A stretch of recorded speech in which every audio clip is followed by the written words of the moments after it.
to turn around and say hey. Hello. Hey.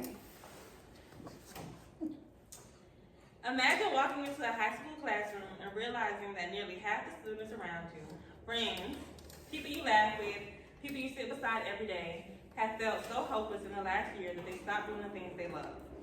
That isn't a scary movie scene. According to the Centers for Disease Control and Prevention, 40% of high school students have felt sad or hopeless persistently in 2023. This is the world our teens are living in right now. I'm not a therapist or a psychologist, but I spent time researching national health data from the CDC, the NCBI, Statista, and the Pew Research Center, which are sources used by the professionals every day. I also can relate with my own personal experiences. I once had a friend who opened up to me about her feelings of committing suicide. This experience and research have helped me to understand why teen mental health is spiraling and why we can't ignore it.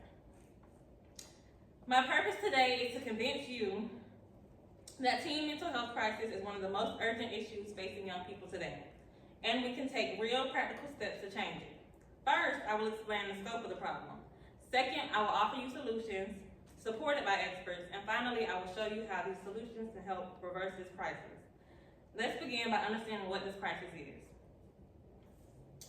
Teen mental health issues include rising levels of depression, anxiety, stress, social pressure, and suicidal thinking. This isn't just a few teens having a bad day or a bad week. It's a nationwide trend affecting millions of young people every day. You may ask, how do we know it's a truly significant problem or not just a phase?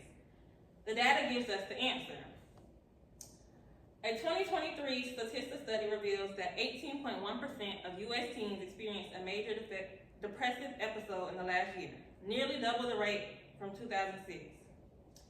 NCBI, National Center for Biotechnology Information, reports that depression among ages 12 and up rose from 8.2% in 2013 to 13.1% in 2023.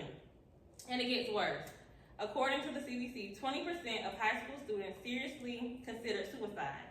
16% made a plan and 9 attempted suicide. The rise is dramatic and it's dangerous. The evidence behind this is first, the Pew Research Center found a sharp rise of teen depression, especially among young girls.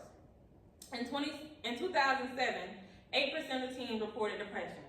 By 2017, that number was 13%, or 3.2 million teens. Second, NCBI notes that 87.9% of people with depression struggle with daily functioning, meaning schoolwork, friendships, and even simple routines become difficult. Third, the CDC links heavy social media use to higher levels of cyberbullying, sadness, and suicidal thoughts. Emotionally, teens report overwhelming levels of anxiety, sadness, and hopelessness. Socially and academically, depression interferes with school performance, friendships, and the ability to participate in normal activities. Nearly 9 out of 10 teens struggle with depression daily. That means this crisis affects not just emotions, but grades, families, futures, and everything. Picture a student who sits alone at lunch every day, once outgoing but now withdrawn. Or imagine a teen quietly considering suicide during math class.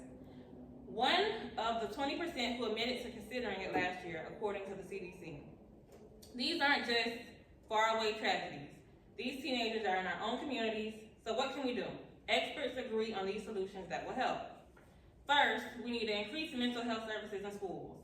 The CDC recommends expanding screening, so early intervention in schools basing mental health professionals in them. Next, teaching mental health literacy. Students and teachers should learn how to recognize when students are dealing with mental health symptoms early. Promoting healthier social media use. The CDC suggests educating teens about digital hygiene and improving protections against cyberbullying. Last, improving community access to therapy and support services for teens. By catching mental health issues early, we prevent crises before they escalate. By educating teens and adults, we reduce stigma and encourage help seeking. We improve access to care. We ensure teens get real support and not silence. In teaching responsible social media habits, we reduce one of the biggest triggers for anxiety and depression. Experts agree that when we use these things together, these strategies drastically reduce depression rates and suicide risk among teens. So what needs to happen? We need more funding for school counselors and support staff. Legislation should require mental health education in schools, public awareness campaigns for families and communities, and open conversations that normalize mental health discussions. With these steps, we can save lives. The teen mental health crisis is not a distant issue. It's happening right now in our classrooms, homes, and communities. But with early intervention, education, and support, we can help teens discover hope and build healthier futures. What I'm asking you all to do is simple. Support mental health programs in schools, encourage safe social media habits, and talk openly with your teens in your life. Your compassion and awareness could be the very thing that helps save a young person's life. Thank you.